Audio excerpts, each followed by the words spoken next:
வணக்கம் மக்களே. சட்டமன்ற தேர்தலில் போட்டியிடுற முடிவில் திடீர் மாற்றம் ஏற்பட்டிருக்கு. பிரேமலதா அவர்கள் எடுத்த ஒரு அதிரடி முடிவை பற்றி தான் இந்த வீடியோவில் நம்ம விரிவான ஒரு தொகுப்பாக பார்க்கலாம் வாங்க. தமிழகத்தில் தேசிய ஜனநாயக கூட்டணி, திராவிட முன்னேற்ற கழக கூட்டணி, நாம் தமிழர் கட்சி, தமிழக வெற்றி கழகம், பாட்டாளி மக்கள் கட்சி இப்படின்னு சொல்லி அனைத்திந்திய புரட்சி தலைவர் மற்றும் முன்னேற்ற கழகம்னு சொல்லி 5 முனை போட்டி நிலவி வந்துட்டுருக்குது. இந்த சூழ்நிலையில் இதில் திராவிட முன்னேற்ற கழகத்தோட கூட்டணி பேச்சுவார்த்தை, தொகுதி பங்கீடு, வேட்பாளரோட நேர்காணல் நிறைவு, தேர்தல் அறிக்கை தயாரிப்புன்னு சொல்லி தேர்தல் பணிகளை ரொம்ப தீவிரமாக நடத்திக்கிட்டு இருக்காங்க.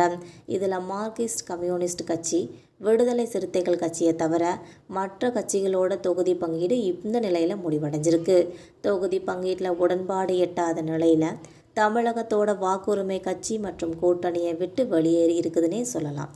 இவ்வாறாக திமுகவோட கூட்டணியோட நிலவரம் இந்த நிலையில் இருக்கும்போது, இந்த கூட்டணியில் புதிதாக இணைந்திருக்கிற தேமுதிகவுக்கான தொகுதி பங்கீடை பற்றி இப்போ வரைக்கும் எந்த பேச்சுவார்த்தையும் தொடங்கப்படாமலே இருக்குது. ஆனால் இந்த கூட்டணியில் இணைகிறதுக்கு முன்னாடியே 10 சட்டமன்ற தொகுதிகள் மற்றும் ஒரு மாநிலங்களவை உறுப்பினர் இடம் எங்களுக்கு வேண்டும்னு சொல்லி திமுக தலைமை கிட்ட வலியுறுத்தியிருக்காங்க தேமுதிக என்பது குறிப்பிடத்தக்கது. அதற்கான பட்டியலையும் பிரேமலதா விஜயகாந்த் அவர்கள் கொடுத்து தான் இருக்கிறாங்க. இதன்படி பார்த்தா தேமுதிகவுக்கு மாநிலங்களவை உறுப்பினர் இடம் வழங்கப்பட்டதுன்னே சொல்லலாம். இதில் தேமுதிகவோட பொருளாளரும் நடிகர் விஜயகாந்தோட மைத்துனருமான LK சுதீஷ் அவர்கள் தேர்வு செய்யப்பட்டிருக்காங்க என்பது பலருக்கும் தெரியாத ஒரு தகவல்னே சொல்லலாம். இதே போல் தேமுதிகவுக்கு 10 சட்டமன்ற தொகுதிகள் ஒதுக்கப்பட இருப்பதாகவும் சொல்லப்பட்டுச்சு.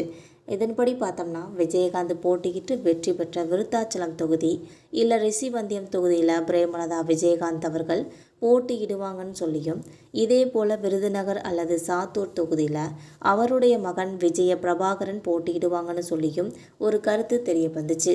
இதுக்கிடையில் தேமுதிக கட்சி ஆரம்பித்ததுலேருந்து இப்போ வரைக்கும் 21 வருஷமாக கட்சியில் உழைத்து வந்துட்டுருக்க MLA மற்றும் MP பதவியெல்லாம் கிடைக்காமலே போயிருக்கு. அப்படி இருக்கிற நிலையில் பிரேமலதாவோட சகோதரர் LK சுதீஷ் தம்பிக்கு மட்டும் MP பதவியும், பிரேமலதா மற்றும் அவரோட மகன் விஜய பிரபாகரனுக்கு மட்டும் MLA பதவியும் கொடுக்கறதுனால கட்சியினர் மத்தியில் ஒரு கடும் அதிருப்தி என்ற ஒரு நிலைமை இப்போ நிலவிக்கிட்டு இருக்குது. இது இல்லாமல் விருகம்பாக்கம் தொகுதியில் பிரேமலதாவை போட்டியிட சொல்லி திமுக தலைமையும் வலியுறுத்தி வந்துகிட்டு இருக்காங்க என்ற ஒரு தகவலும் கிடைச்சிருக்கு. இதில் பிரேமலதா அவர்களுக்கு உடன்பாடு இல்லாத நிலையில் வருகின்ற தேர்தலில் பிரேமலதா விஜயகாந்த் போட்டியிடுறதை தவிர்த்துட்டு திமுக கட்சி கூட்டணிகளுக்கு ஆதரவாக தீவிர பிரச்சாரத்தில் ஈடுபட முடிவு செஞ்சிருக்கிறதா இப்போ தகவல்கள் கசிஞ்சிருக்கு. இதுவே தேமுதிகவோட தற்போதைய நிலைமைன்றையும் நிலவரமாகவும் இருக்குதுன்னே சொல்லலாம். மக்களை இதை பற்றின உங்கள் கருத்து என்னென்னு மறக்காமல் நம்ம கமெண்ட் பாக்ஸில் தெரிவிங்க. மறக்காமல் சப்ஸ்கிரைப் பண்ணி பெல் ஐகானை கிளிக் பண்ணி வச்சுக்கோங்க. அப்போ தான் நம்ம போகிற ரெகுலர் வீடியோக்கள் உடனுக்குடன் நோட்டிஃபிகேஷனை உங்களை வந்து சேரும். தேங்க்யூ.